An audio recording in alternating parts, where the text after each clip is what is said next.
Hey guys, and welcome back to another episode of Talkin' Town. My name's Adam, and I am joined by my constant co-host Steven. Steven, how are you doing today? Hello, I'm doing quite well. Yeah, looking forward to uh how this meta is going to shape out and everything. A lot of Yeah, new interesting things going on. I have probably played about I want to say six different leaders and a few color combinations of each throughout the last week, and a lot of my practice. And it's really nice to know that there's a whole bunch of different options, but I also Yep. don't know which one's the best yet. So we'll walk through kind of what we're playing here in a little bit, but anything standing out to you in particular? I mean, the from like a new meta perspective or stuff that's I guess we're looking to see that can really shine through now that Django's gone. One interesting one that I've seen is new Vader and some of the color combinations that go with that. I know yesterday at one of our local shops, I played several games into a new Vader blue, and that kind of whooped my butt. So definitely looking out for that now. Blue green villainy, always there to remind you that Power of the Dark Side is in fact a strong card. Is that what you're saying? Well, I don't even think he was playing power. It was just Oh, really? got this. Yeah, I think he just got a token spam me, and Hmm. he still, he has access to barrage if he wants to lane dodge me, and That's fair. uh, you know, Some yeah. might say the better half of blue green villainy is Barrage. hmm Um, yeah, I mean, there's been a lot of Quinlan Tarkin down. I know it's not a new deck, but I've been seeing it just about everywhere. It comes in a couple different shapes and sizes.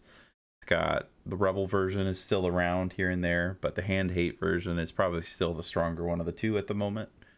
Um, yeah, I mean, it's a good deck, and when the whole community usually has that consensus that like a deck is the next thing to be afraid of. Even in the worst metas in some card games, like decks will continue to develop to figure out how to work around that problem.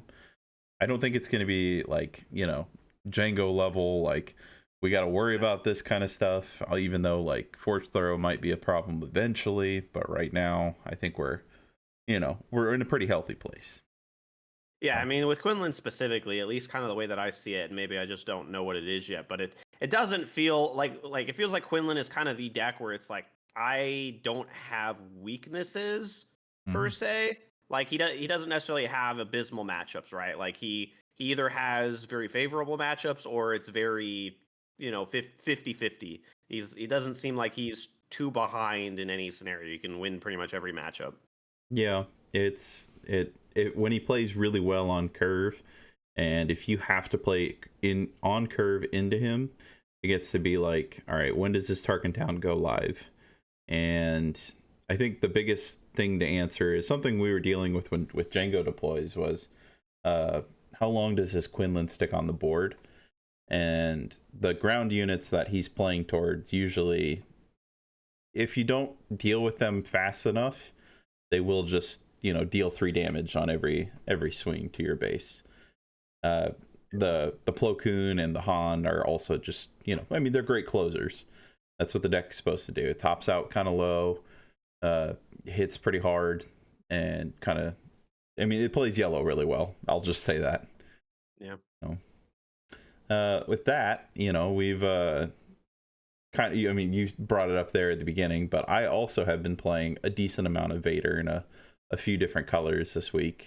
Unfortunately, I don't have any lists to share with it, but I've also been playing a lot of Poe. What have you been playing, Steven, while I take us over to the other browser? So I've mostly been still playing Ray. I've been fiddling around with some other stuff, mostly as just I've been open to playing whatever people want to play test against. So I've actually played a fair bit of Quinlan recently. And then the only other thing that I've really been trying to test out that I haven't just found any footing that I like, at least. Like I'm sure there's footing for it, but it hasn't gotten the footing that I want it to have for me to really truly consider it is some variation of Vader 1 blue, and I Okay. just haven't been able to really quite nail it down. Because usually what happens is I like test out for a day and I'm like, there's no hope for this, and then I completely start from scratch. I don't know, man. I've watched some of the games that you played with it. It's I mean, the archetype is still strong, even if I would argue Vader's the worst leader between Bosk, but also, if your purpose is like you want to try and do well with the deck to go showcase hunting, then I think that's his best shot at it into going into a big tournament looking for that showcase. So Yeah, that's the intent. hey, all to you. I hope you get it. I last week I had talked about Poe. I was playing Poe Blue, and I know this isn't Poe Blue unless I'm just colorblind and I don't know it right now. The major swap to me is Quinlan is a very strong deck, and Security Complex helped answer a lot of that. But what I wasn't liking was the HP. 25 HP bases seem like a liability unless your name is Sabine or Quinlan right now. And I mean, there's just so much Colossus, and there's so much just regular 30 HP mid-range decks running around that I felt like this kept me in the game longer. And along with, as you'll kind of see here in the list, I went with the double Millennium Falcon combo I wanted a little bit beefier units, even though I'm playing on curve still. When you put this Falcon out into play with the Han unit, this turns this into a 3, it'll be a 5, 7, it'll be a 6, 8, swinging with shoot first of the Han Solo unit on there. I liked this list also. I mean, I do like the blue still, but what I was going for with this list is it's someone I borrowed from on the KTOD Discord. It runs kind of two different lanes, whereas the blue only ran kind of go wide in space. This has the cheap units to start out the early game with your 3 1-drops, 3 1-drops, and then it goes back into your regular 2-drops, which is nice because it's like you can have either or, one bigger unit, go a little bit wider into 2 smaller units where you can use Poe's ability to kind of jump between ships. And then on the ground, you have Cassian, the Dilapidated Speeder, and K2. And then we'll talk about Plo because he's probably the other biggest unit there. Cassian's obviously your smuggle. The Speeder is in synergy with the big Starklighter combo where you give your Speeder a grit attachment to make this guy, what does he turn him into? A 6 it'll be an 8/4 on the ground, which is kind of crazy on turn 3 if they don't figure out how to deal with it. I don't know if you've seen this, Steven. Did I show you this yet? This particular yellow list? Yeah. I haven't seen this particular yellow list from you yet. No. I mean, I do like it. I mean, yellow just has certain cards that give you reach, right? I mean, you get access to Surprise Strike, which is always nice. So you get an additional pump.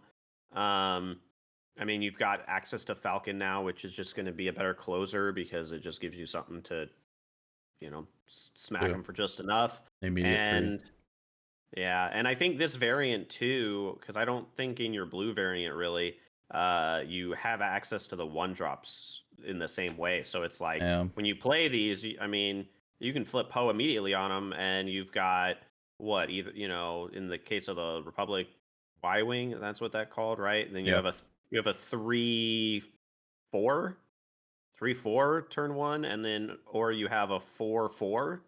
So seems pretty solid, and it also gives you the ability to play off curve in your Quinlan matchup, which likely is probably what you would expect to play the most against. Yeah, it felt like, I'm fine with them Tarkin Towning. It hasn't ever really been a problem for Poe in general. The sweet spot of this deck now is the combination of basically like I'm gonna go obviously space early, to emphasize Poe as a leader. Get maybe 1 to 2 of these 1 drops out. Try and get chips into base. If I don't see the speeder, then I go into the Falcon, and I've got Poe for 1. I've got R2D2, and then I've got the Mandalorian and Han Solo for a collective. What is that? 8 plus Poe. And Biggs, so 11 plus Poe pilots to just make one big Falcon. I mean, even if it doesn't matter what Falcon it is, really. Make them have to deal with a bigger unit as fast as possible. I know he's not a leader, so he can still get felled, but at the same time, it's like, oh well. When Poe dies, it almost makes it easier for me. If I can get him on a spaceship and then heroic sacrifice it on the 5 resource turn, then I've put, at that point, at least 6 damage on a swing, just to then deploy Poe Dameron on the ground to deal another 4. And that's kind of like the core of what this deck is trying to do. And then I think Plo Koon and the Mandalorian are probably like 2 of my favorite cards. I really like Han Solo. He's just so good with both Falcons. But yeah, Plo's there to help pop the Quinlan if they haven't managed to deal with your units. And then Mando is primarily there for the upgrade or the piloting. There is occasions you can go all the way up to 7, but I've probably topped out at 6 resources with both this and the blue version most of the often. The sideboard probably needs a little bit of work. I like Bamboozle. You're already hero yellow. There's no reason not to. Breaking in is just into the heavy sentinel matchup, kind of like with blue green hero. And then Stay on Target was a card that was in the original version of the list, but I just think Heroic Sacrifice and Surprise Strike will hopefully get you there, and if they don't, then I don't know if the game was more or less winnable because Stay on Target was in your deck. So Asteroid Sanctuary was also something that was super cool. It's not as good as covering the wing, but that would be crazy if yellow also had token generation, as it does already, or has so much to it. Right. I mean, you shouldn't have to worry too much about because obviously there's a restriction for what you can put a shield on, but I mean, it is basically a 2-cost exhausted unit, which solid in and of itself. Yep. It'll go on everything but a ground unit. Literally anything above K2. So yeah, it's it does the job. It's, some might say this is kind of like how Sabine Yellow ran in set 1 and set 2, but well, let's jump over to your Ray list that we got set up. Now, I know you and I were talking before this, but we can scroll through and just point out exactly what the changes are you made. Yeah, so from a main deck perspective, not a lot of change. Really only one change here at the way bottom. You'll notice I was previously running Profundity. I have switched it back to Crate. Just a lot more scenarios where you have kind of hit that what was it? What do you call it? Putting them in check. There was a KTOD video that came out, I think, today, where Bobby was talking about putting people in check, which means they've got pretty much everything they have to do has to prevent themselves from dying.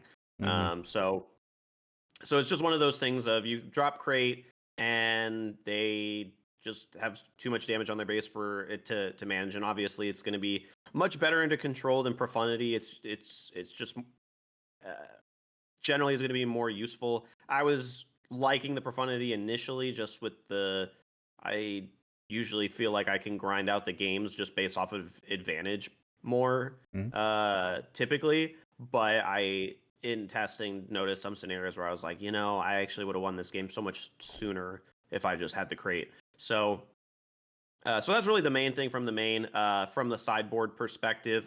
A couple of interesting things. So, I mean, I was originally playing 1 Crate in the side. That's been replaced with a Profundity. Still on the fence about that. I'm not sure if it's completely necessary. Just kind of depends on how popular I feel like Boss might be, or maybe Palp might be. I think those are going to be the main matchups where I need to utilize it. I put in a Rival's Fall over a direct hit. Really love the concept of direct hit, but there's just a lot of matchups where you really need to deal with the leader, right? Yeah. I think one of the decks that this can potentially struggle against is Luke 4 red, or just some variant of that, right? Because you can't defeat the upgrade of Luke, and you don't have a lot of great tools in order to just deal with a Luke deployed on a ship, and it's going to be dealing 3 damage to a ground unit. So it's not even like you can heal out a bunch of the damage that it's going to do, because it's probably killing a lot of your restore units, and it'll kill most everything in like 2 swings, right? Yeah. So I put it in there for that, and again, anything that I would need to put in direct hit for, I can still side in Rivals Fall. What I like about Rivals Fall is just the I think we're entering like a, you mentioned it with Luke. We're entering kind of like this meta where these mid-range slash pilot leaders slash like let's Anakin Blue is, it's a very prevalent deck again. I think Rivals Fall is a card that directly helps with that kind of problem. I know it's a single copy here, but if you're looking at the overall meta, it's like you're talking about Palpatine. It's like, all right, Rivals Fall is huge, but if they're already deployed and they've taken something, Rivals Fall is a hard card to justify playing. But I think having it as a utility is definitely worth it in the 60, no matter what. I'd say, yeah, starting in the sideboard, unless you like start to struggle into, like you said, Bosk or Palp, and I know Palp's already your worst matchup, but I think 1 in the side is a good call right now. Yeah, and honestly, I think it's at least from what I've noticed so far, the only times where it feels particularly necessary is for these pilot deploy leaders, Mm-hmm. and because I mean, you have the Luke where you can't destroy the upgrade, which is already a problem. But the other element of it too is there's always the unknown of maybe they're just not going to flip in space, right? It depends where you're at in the game. You may have the confiscate and they just deploy to ground, and you're like, oh no. Yeah. So it is flexible on that front. Uh, and I honestly I want to find room to play 2. And honestly, if there was any card right now that I wanted to try and fit into the main list, Rivals Fall is the one right now. I would love to be able to find room for 1 or 2. Kind of the current consideration is maybe I don't need to main Perilous positions, but they're just much more flexible against Yeah, that card all is, these decks. you use it often for also bringing a card into takedown range. So Yeah, it's got a double, double purpose there. yeah. Like it can, they deploy. It's also only 3 resources, right? And a lot of the time, the way that this list plays or this deck plays, it feels like, is you only need to slow down your opponent from killing you, right? So Mm-hmm. it's like if you stop that one big swing, and not to mention it's going to be swinging for 2 less if it does swing the following turn. That's huge. Brings it into takedown range. Maybe it brings it into open fire range. All of these things, because if you can get to your Ray flip, you might be restoring 5, 5 or even 7 HP a turn if they're lane dodging you, right? So Yeah. so that's just kind of the thing of like Perilous, and it's just so useful against Sabine still.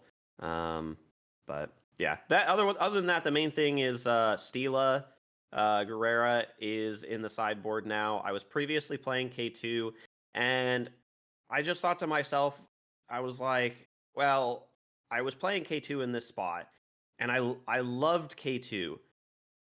But my issue that the thing that started considering was No Glory only results as a card.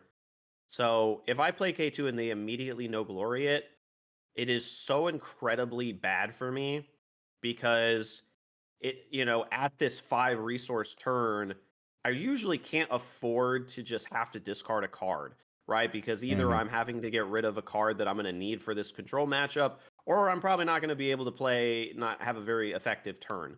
So it's just, I'm going to go with Stila. I think it covers more range of what it can be used against, because because as you know, I'm maining the Champs and Doulas, Mhm. and I wanted another 4-drop unit in the list where I could side out Chams if I'm not playing against ramp.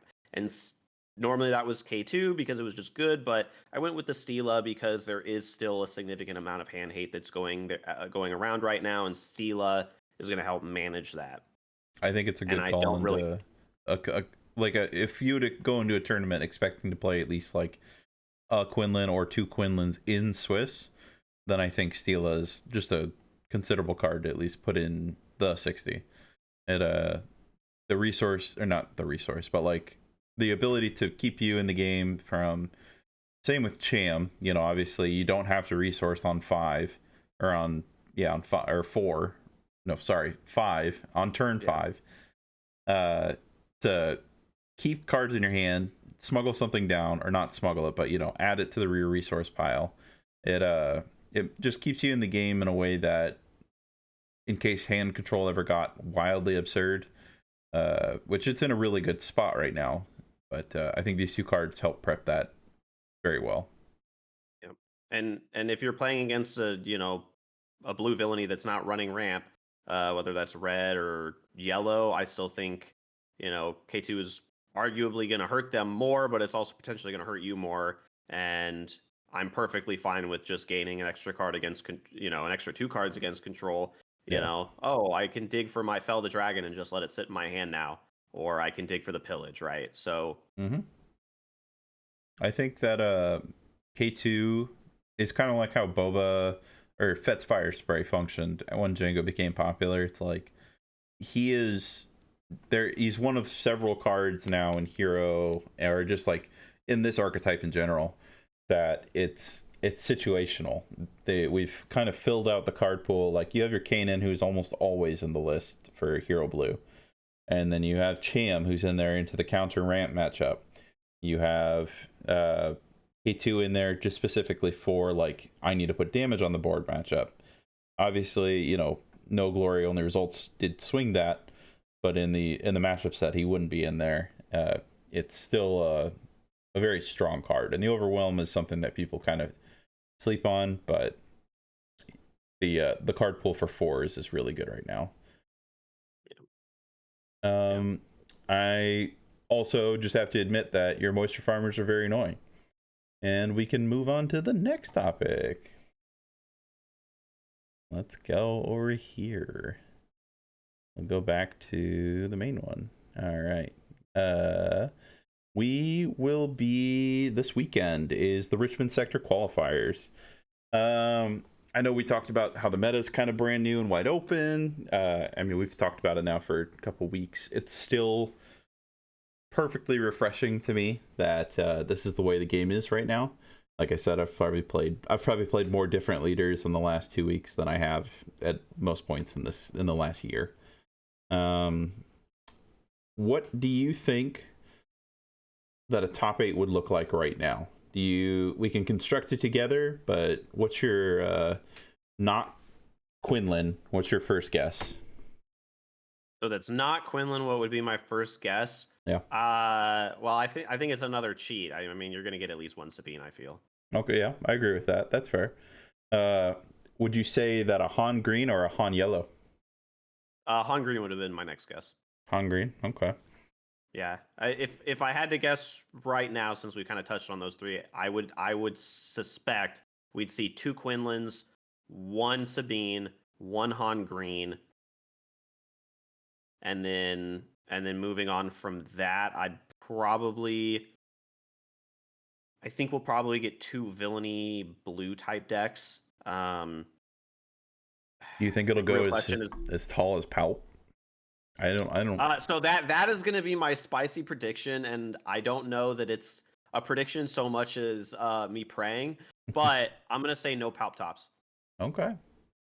I just don't think that the meta is going to be suited well enough for Palp, and they are going to have to get very lucky with their matchups, in my opinion, and just draw very consistently throughout the event for it to succeed. I think in a meta where, I think between those 3, you know, like we talked about Quinlan, Sabine, and Han, I think that Sabine and Quinlan are the better 2 of the 3 at the moment. I'm not saying Han isn't a fantastic deck, because it's still very, very good. I think Han Yellow is there, as always, to help try and curb the enthusiasm of most people who are trying to go wide and hit you with several units. But I think that Han Green also is like more susceptible to the hand hate that Quinlan kind of dishes out. So that's where I'm kind of torn, but I could see it being either way.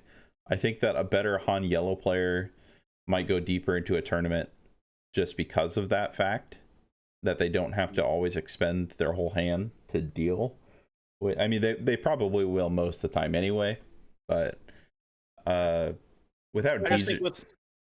Oh, go ahead. I was just the way that Han Green plays. I think that deck is much more explosive. And typically you'll often, like, I don't think it's you have to draw well in order to win, right? I don't think you have to do that. But it also just has some explosive gimmicks that are just gonna quote unquote cheese them games. And that's just because of the Millennium Falcon and such, and they may not have tools to deal with it, and you just push so much damage out as a result. And all it takes is that one person to draw pretty consistently in that deck, and because it's just more explosive than Han Yellow, I don't think you're also as likely to make play mistakes like you would with Han Yellow. I think Han Yellow is still a much more difficult deck to play. You're going to get more punished for a mistake. Well, I shouldn't say more punished. I think technically you'd probably get more punished from a Han Green, but you're more likely to make a mistake out of Han Yellow and get punished in a less obvious way. Yeah, I think they. I mean, I completely agree with that. They Han Green basically has to work very hard in the early game to mitigate as much damage as possible, and then just over stat check you is kind of their first goal. Whereas Han Yellow is either it might race you, it might disrupt you. It can go either way. It still uses the primary of, even Quinlan's deck.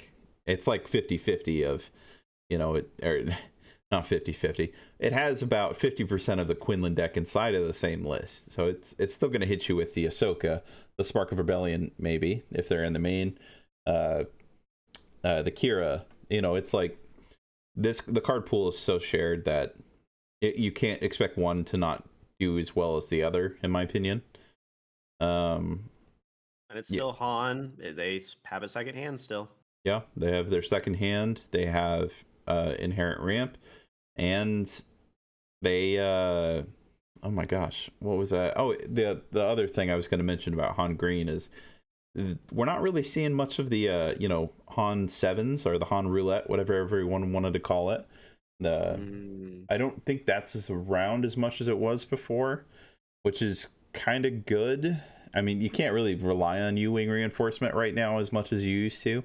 I think previously Quinlan just had too many bad matchups to be as strong as Han was before. But yeah, we'll see. All right, so we were talking about the top 8. I'm gonna expect that there's at least one Sabine. I'd agree with that. I'm gonna go with Han Yellow, so you'll have Han Green, you said. I think between those two, that's almost a given. Same with probably at least one, maybe two Quinlans.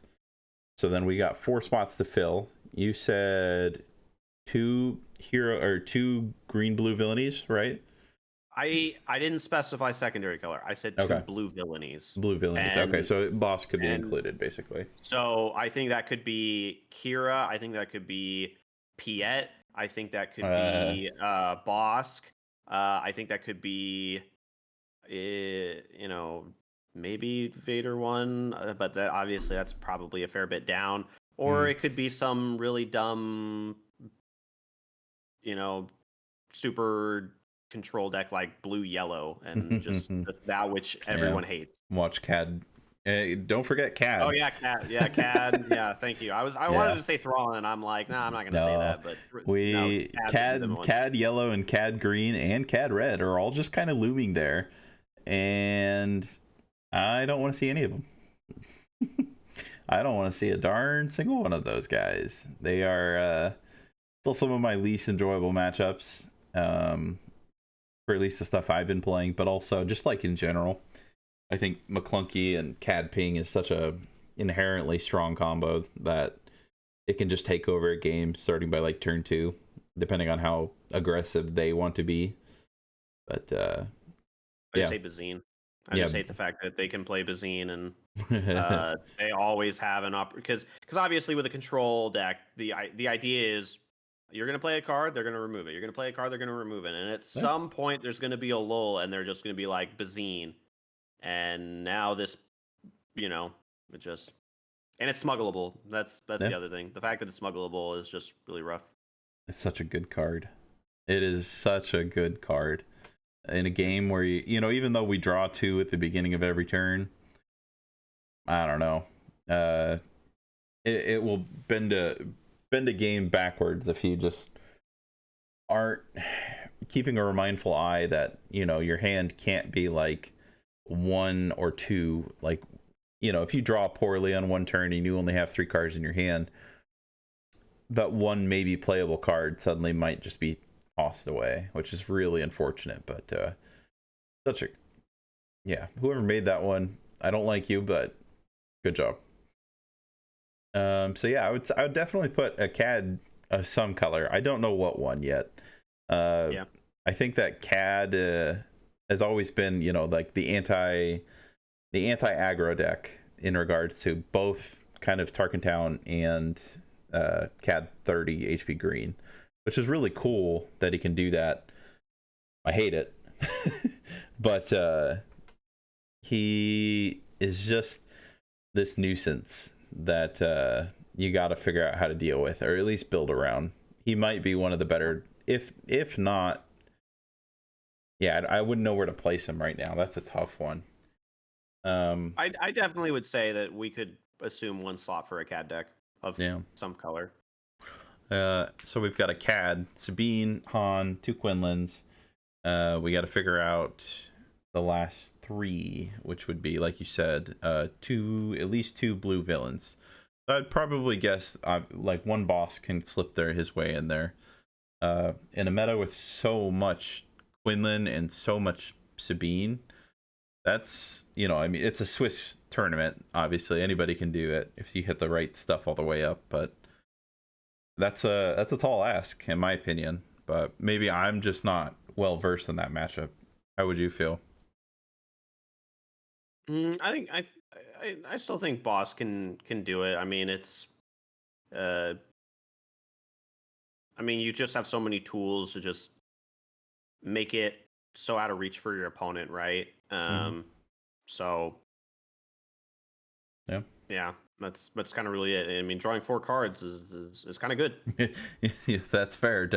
Death mark for 4 is yes, a nice reminder that in a game where you only see uncasually like 20 cards off the top, like that might be more than most. Actually, you probably see when you're opening hand of 6, so you'll draw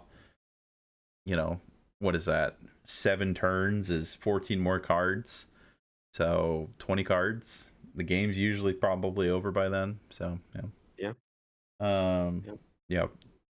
My other guess then, I think, to close out the spot, if we're assuming 1 CAD and then 2 villainy blue, I'd probably go with like an Anakin. Oh yeah, that's fair. I think that Anakin is in a very good spot right now. I just don't know if the player base has figured out if it's Colossus or regular 30. And I know we've talked about it a little bit, but the downside to Colossus to me is that your Quinlan matchup is already, not great, but also it's a good deck into Quinlan because it can deal with a lot of its high health, your Kiras, your Ahsokas. It's like you have these units that are able to tank and hit them. But how do you feel about, I guess, like Colossus and 30 HP? I know Stila is around, but if we're talking about how Stila functions, then we're also admitting the fact that like that's technically just a 31 HP base. You know what I mean? Right. Yeah, that's what's weird about it. So, I mean, sure, like the 35 health is going to be very effective against your aggro matchups, and then you probably don't have to worry as much about getting discarded, and you Mhm. don't want to probably play Steela. Um, but I mean, it's also an element of I was personally never a fan of the idea of playing Colossus because I'm just like I just think there's too many decks that just can disrupt you from a single discard, um, and then Bazine, you're like we done. just talked Yeah, about. yeah, Bazine. Now I know that most Anakin lists they've got a lot of tools to try and help mitigate that, right? They're Mhm. running C3PO, they're running R2, Stila. Quill, Steela, like all these cards help scry or Yeah, well, manipulate the top. right, and then some are even playing Red Squadron X-wing, Oh yeah, right, yeah. to draw as well. So I'm less opposed to the idea of it as before. My only issue with it is if you're running all these cards just to mitigate discard, like I mean, what are you sacrificing in the alternative? Like I haven't played the deck extensively enough to really know those ins and outs, but I that like I would personally probably lean towards a 30 health base. Okay. But I'm happy to be proven wrong. I mean, because I feel like you can just play instead of having to run something like a red squadron X-wing, you can then just play. You get your extra card automatically. You can play more tools to deal with the aggro, and you're already trading up into them, right? Yeah. So yeah. I uh I think that yeah, it's kind of like the consensus is like draw is always good, so there's no reason not to like play it. But also at the same time, it's like if you're already one for wanting things on the ground or like with Anakin's ability, then yeah, hurting your unit really doesn't matter. But how many times do you get to like safely use that ability is my like other part of the side of the coin. And Yeah. a lot of these Anakin lists aren't like heavy on bravado. They might have one to two, or they're fully decked out and have several bravado and several lightsabers. I think those also just run the risk of being like less consistent or like less safely to deploy Anakin. And I think your biggest strength there is that Anakin's deploy needs to be as safe as possible. Like in a post Django world, we can now finally use, we can go Voltron with him. But I think that without the support of drawing those cards, you'd be you could already be playing the game in a normal way. So why go backwards to then change your deck to go forwards? But also, I could be completely wrong, and the meta may say, yeah, Colossus was the right call. Someone figured it out and modified it to deal with the aggro matchups that it has issues with, or like make Sabine, uh, unable to answer the issues or answer like the village protector stacking or whatever roadblocks that Anakin has. I think it could find its way around with or without Colossus is my thought. But Yeah. The other thing that really really what I really dislike about Colossus is sure you're down a card, but it's not just that you're down a card. You're now down one less card in deciding how to resource. And when mhm. you have these, you get your opening hand, you're at 5 cards, and you're like, oh man, I have to either do some things that I really don't want to do in this matchup resource wise in order to get this hand to function and hope I draw appropriately going forward, or I have to mulligan and I'm still again down one card and potentially have an issue. Like Yeah. theoretically, your math could work out fine with the deck. But the issue is the max is the basic math works out. The complex math of combinations, I feel like just it's too problematic For the way the game to functions, it decreases your efficiency, yeah. and that's not even counting the mulligan. It's like, yeah, you could have a lot of 2-drops to mitigate the effect that you're reducing your draw by, X percentage. But then are you like changing parts of the other list to accommodate, like we had just said, it's like, what are you giving up to make sure that you're still as consistent as you were without it? So, and since you only have 5 cards, you have to you have one less card to decide what am I getting rid of that I'm not going to see for the rest of yeah. this game. And it's like, what happens? There are many times where I'm like, oh man, I mulligan and I drew into double Luke, right? Mm-hmm. Are you like, are you now going to tell me that you were only going to have effectively 2 playable cards in your hand to start the game because you can't resource both Lukes in this matchup, or you're just going to lose? And you might be like, well, I can't ever resource Luke, right? So you're just Yeah. you're just in a hole at the start of the game that you've just made worse for yourself with the deck building choice. So like, I'm not opposed to it, but I'd rather just have. I'm always about flexibility, and I feel like using this removes your flexibility. Yeah, like, I mean, your argument right there for Luke is actually a really big one, because it's like, Hero doesn't have a lot of top end, and in the unfortunate scenario where you hit 2 Lukes, which seems to happen a lot for some reason, even though I can never have it in my hand when I need it, it's either there at the beginning of the game or I never see that thing. And maybe that's just a result bias, but the idea that you have this, like, double Obi-Wan, or you have a Poe and an Obi-Wan and a Luke in your hand, it's not unheard of to see, your deck curve out the way you'd hope so in your opening hand. But then when you're down to 5 cards, you can only go from 2 to 3 to 4 to 5 to 6. And it's like, all right, Luke being in my opening hand means 2 of these cards are automatically resourced, and typically that starts from the top, just to make sure you have cards to play. So you might be putting away 2 final pieces of your deck, whereas, and that's just the sentiment for Colossus, no matter what deck you're playing. Like, I still think Anakin is very good, so like that rounds out our top 8.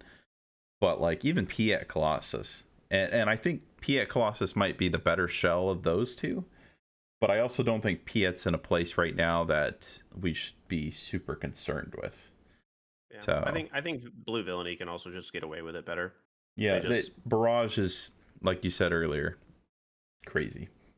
Well, I mean, I don't even necessarily think it's Barrage. I just think it's just the way that the decks play out, right? Because Blue Villainy, you're typically perfectly fine claiming, right? Mm-hmm. And then you get that card effectively back, and then you just power, and you didn't take any damage anyways, and you still have 5 more health. Yeah. And, most of the time you're gonna, go more over the top of decks anyways. So if you have to resource some of your late game right off the bat, it's not going to hurt you as much down the line. Obviously, it's just going to hurt you against some of these discard decks, but that's just Yeah. kind of the way of the world. Usually you're probably more concerned about losing to the aggro matchup than you are to, oh man, they just drew all their discard and now I have no hand. But you're a control deck, I'd say you're probably one of the scariest decks for or yeah, you're the deck that everyone is always scared about what you may top deck. Yeah, the aggro meta is to be expected. It's the meta that you can't see that always bites you in Swiss. And it's like, I like at Denver, I prepped for Django all day. I didn't see a single Django. So the things I didn't know how to play against, and the matches I lost, were Quinlan, were a Luke ECL, and a, oh my gosh, Cunning Von Reg. And it's like, one of those was, 2 of them are meant to actually just destroy Django. And then Quinlan, Derek played that incredibly well. But I think that, like, there was so much variety in the blue green that I played that day that the things I couldn't prepare for, I couldn't prepare for all pieces of the Swiss Army knife of one aspect combo. Um, and that's just the case for everybody into any tournament. Your main deck and your side deck can't be there to like. There's no combination of, one type that's built to able to handle all three that is probably healthy for the game. Like we're supposed to be playing rock paper scissors in a way. At least our Swiss matches are, but that's where skill or player skill is supposed to like pull you through the top. Yeah, it's always you make the meta call to improve your odds as best you can, and then you hope for the right matchups. If you were to play in Richmond this weekend, I'm assuming you'd take Ray. Yeah, I would definitely take Ray. Okay. If you I have enough. I don't have enough preparation on anything else that I've been toying with. That's fair. If you were to guess what would actually win it all this weekend, what do you think? I can give you mine before if you need it. Go ahead. I'm gonna guess Sabine. I think Sabine is the Battlefield Marine Fleet Lieutenant combo is still, I think, just enough. And just going to be a reminder to people that like this is 5 damage to your base. Answer me. And then we'll see what happens from there. Because I don't know how, as far as I'm aware, the Quinlan and Sabine matchup can kind of go either way. It's actually kind of a skill gap between like how often one wins over the other, is at least how I've seen it. And if your opponent is main deck to deal with the other, then maybe, I mean, Sabine really doesn't like build. I mean, it can. There is some flexible spots, so don't quote me on that. But I think Sabines are so naturally just built to play one way, and Quinlan is a very reactive style. So it'll be interesting to see how wide or how much the Quinlans can be prepared to deal with it. But I think Sabine will be the deck that closes out the weekend. Funny that you mentioned that, because when you asked me the question, that was what I was inclined to say as well. Oh. So the other thing too is we've kind of started fresh, and the sentiment with Django was you can't play Sabine. So that deck's unplayable. Han Yellow exists, Sabine just doesn't exist. Django exists, you're just never going to be able to deal damage to your opponent's base. So I feel like the sentiment for Sabine is lower than probably it should be. And so I think it might surprise people a little bit more than it should. I mean, I think people are aware of it, they know of it, but I don't think they're quite prepared for exactly what it can do. And part of that being, we really haven't seen, the open meta where Sabine also kind of has all these new tricks of set 4 with the Lukes and the Chewbacca's and all of this, right? She hasn't gotten her chance to shine with all this yet. I'm very excited to see Chewbacca's walk away with entire games. It's such a... I hate it. I do. But I like seeing it happen because it's like, all right, it means that there's a build around in the format that people need to actually focus on more. When Chewbacca just takes a whole game away from someone. But yeah, I agree with that. Like the Luke, the Chewbacca, and everything in set 4 that added to the deck. I think they're all back on Darksaber because, I mean, it's crazy that we're in actual like a functioning pilot meta, but the amount of upgrade hate still isn't in the main boards as much as I mean, Bamboozle is, but I think one of the better Sabine players will probably just ignore playing the Darksaber from here. But well, I not ignore, but like they'll know that in the Quinlan matchup that they should expect a main deck Bamboozle. So yeah, the other thing too is, well, if you're gonna play Green Squadron A-Wing and put a Chewbacca on it, and then they have to confiscate or bamboozle your Chewbacca, cool. next turn I get to play Darksaber on my Sabine. yeah. What are you gonna do? Double bamboozle me? Like then what'd you do? Throw away half your hand and not play a single unit? So Mm-hmm. you still haven't dealt with my Yep. leader. You just exhausted it for another turn. Yep. And now Yeah, you're just down a lot of cards, and all you did was bounce a Chewbacca back to my hand, and yeah. okay. Yeah. I think At that point, that. Sabine could probably play the control. Yeah, They're like, okay, I'm just winning on cards by an extensive amount. I'll just start trading. It's fine. yeah. Basically, that there's another thing right there. It's like how will control be fine if Chewbacca is as good as he's felt on the table? You know, like this ruins every power of the dark side. There is nothing other than no glory and only results that'll immediately deal with Chewbacca coming out of villainy. And it's like that's terrifying because that's a lot of damage. Yeah, even if So they have the no glory, that's yeah, well, you're gonna take what 12 over 2 turns for it, and you're just dealing with the one card, and now you have Sabine flip. yeah, Okay, yeah, I mean, you're half of your health is now gone yeah. in in those 2 turns. I am eventually very excited to see Sabine rotate, just because I want to see a new meta king or a new like aggro king. But Yeah, that's fair. we got a while for that. Yep. Yeah. So I think you said we're both are going to agree that we think Sabine takes it. Our meta kind of rounded out to be probably 2 Quinlans, one version of Han, split there. We've got 2 at least villainy blues. There's 1 CAD of some kind, and then Anakin. So Yep. cool. I think that's a good place to start. Honestly, that's probably 6 or 7 of the best leaders in the game right there. If not, the first top 3 are, the big dogs. But you know, we can be hopeful that something sneaks in. That's kind of my also like, I think you said it as well. Let's root for the underdog and see what people come up with in a new wide open format. Right. Yeah, I'd love to see something new. Maybe a Kaz sneaks in. I honestly don't see Oh, where, that's where that right. Yeah, happens, but I think post Django Kaz is pretty good. So you if I could have a wish fulfilled, I'd want Lando to make top 8. blue. Yeah.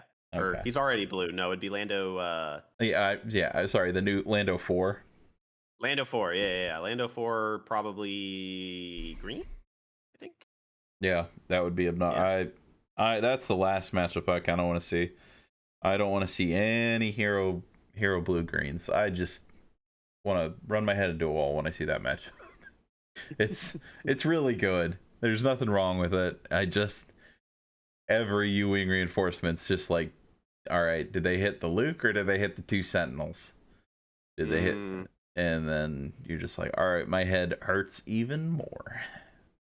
Yeah, I think that's a good wrap up. I mean, I'm going to be tuned in all weekend, basically watching. It's going to be exciting to have some new footage to watch, see yeah. how Swiss goes, and then not this weekend, but the following weekend, UI and I think a few others are going to the KCPQ. I am very excited for that. I'm sure you're locked into Ray, like you said, at least. Yeah, I mean, like I said, Yeah, I'm always going to monitor the results, yeah. if 2 Palps make top 8, probably maybe not. Maybe we just succumb to the meta and just play Sabine or Quinlan. I don't know. So I'll post a uh, picture in our YouTube comment section of you on the day with Ray. So, um, yeah, I mean, I've been playing a lot of Poe. I think it's either Poe or I know I also mentioned I've been playing a lot of Vader. Right now, I've had a lot of fun with Vader. Like the game itself is good, but I'm having a lot of fun playing the leader. So I kind of want to just play the fun thing. And I know I should be looking for maximum results, but in the past, it's like I think this game's both competitive enough that we know what the best decks are, but also wide enough that play lines that in decks that people aren't prepared for can be a very, very viable strategy. So, agreed. uh, will it be a good idea? I don't know. Will there be more PQs in between now and then? For sure.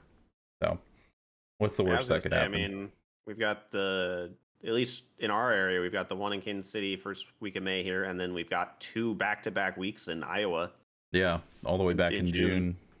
Oh, 7th and 14th, I think. that's crazy to think that Worlds is basically 3 months away from right now, right? Yeah, Yeah, that's crazy. 3 months and a week about. I gotta get a A hotel little still. under. I gotta get a plane still. I gotta buy a whole plane. Man, Yeah, yeah, me too. Me too. just go win sector, dude. You got this. You mean regionals? Oh I'm yeah, not going to sector. yeah, you're right. Win the better one. There you go. Yeah, yeah. You gotta One of one those. up Daniel. He told me I have to one up him. Yeah. What a heated rivalry. You just have to continue, because then the only thing after that is he has to win Worlds, and if that's the case, then but all to Daniel.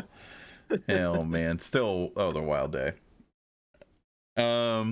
Not this next episode, but we'll probably be looking at a few episodes down the road. We'll make a cool little announcement that we are planning on doing kind of like a live episode to kind of, I mean, just chat with people. If anybody has any questions for us, and maybe we'll take on some cool hot takes and see what people think about the state of the game post PQ and sector qualifier, and like we'll have a better understanding of what the meta is, and yeah, it'll be really exciting. It'll be just kind of a different format we haven't done yet. Was there anything about it that you were looking forward to, Steven? Um, I mean, it'll just be nice to kind of get a outside perspective, right? Hmm? So it'd be fun.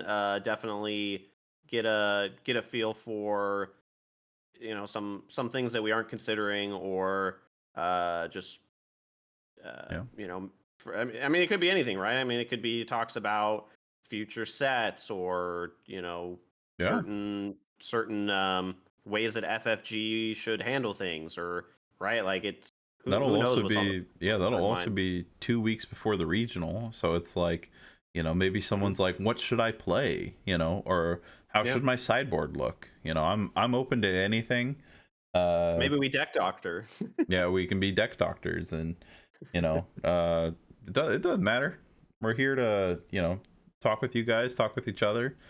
I've played plenty against Stevens Ray, so I need a doctor, but sir, I got a diagnosis you've been force thrown about 4,000 times. What do you suggest, doctor? So I suggest a transplant. yeah. Oh yeah, you tried this week. You were this close, and then I played Anakin, and I was like, oh, there's hope for me yet that I can enjoy this color combo that isn't Ray.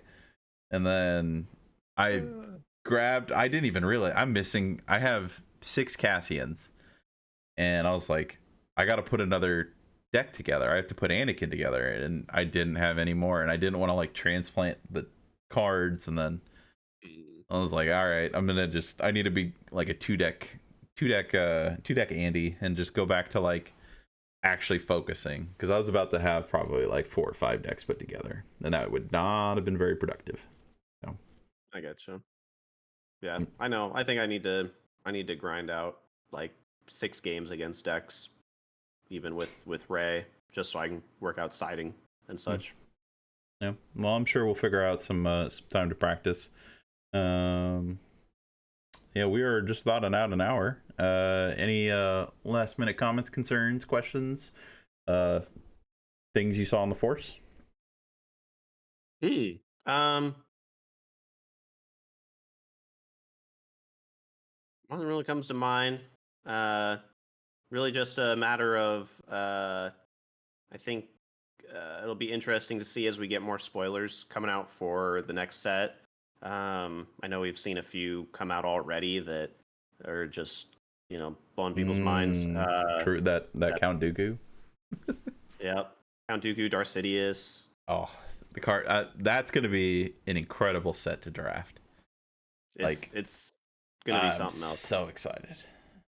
Yeah, I think that more than anything is going to kind of shake things up because it just introduces a strong mechanic by itself, and it's not like the cards are like bad per se. I mean, unless, I don't know. Maybe there's some ways in order for them to mitigate it with like taking the force is with you away from people. So who knows? I think even thematically, like let's say the somehow, you know, just in an unfortunate turn of circumstances, the set is bad. I think I'd love to thematically just play with these cards, no matter how bad they are. They just, I don't know. This is finally like the character set, whereas we've gotten, you know, the OT set, we've got the Underworld set, we've got the prequel set, prequel kinda, like just Clone Wars specific. Yeah. And then on top of that, we'll get the cool prestiges of some of these characters, which better blow my mind, because if this collector's box is going to have both prestiges and showcases, I want to know, you know, how cool some of these guys are going to look. It is interesting too, because I know, like with Jump to Lightspeed, right? Like pretty much, is it all of the prestiges were ships, right? Yeah, every one of them. So it's probably that. I mean, it's going to be probably a jump, because we're going to go from all ship prestiges to probably primarily ground unit prestiges. Yeah, would be my guess. So that should be really fun. Yeah, it'll be nice, like just visually, you know. It felt kind of weird that there was no ground units, but at the same time, I was kind of glad they left it like one type of card. So I wonder, you know, maybe they'll do it for this set, but we'll see, I guess. I'd also love to see some like cool force abilities. I mean, I know we have force throw, but I want other things like, you know, force lightning is a card. I don't think we'll have force throw for the set. Yeah, oh, you think it's gonna get banned before it comes out? Yep. Yeah, I could definitely see that being a problem.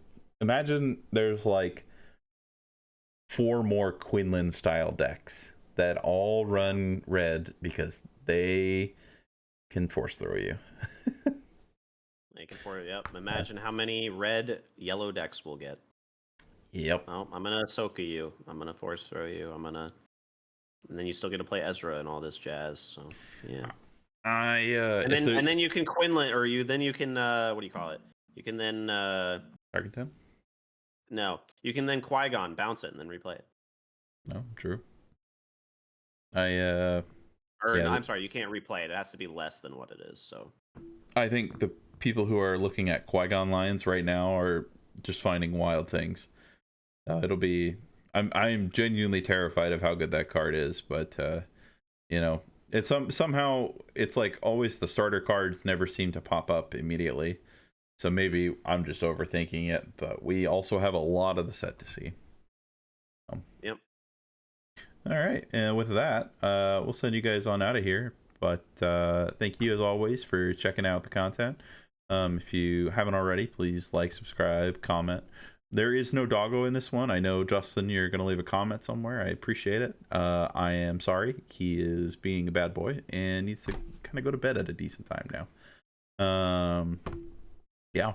We'll let you guys go. So have a good one. We'll see you all in the next one.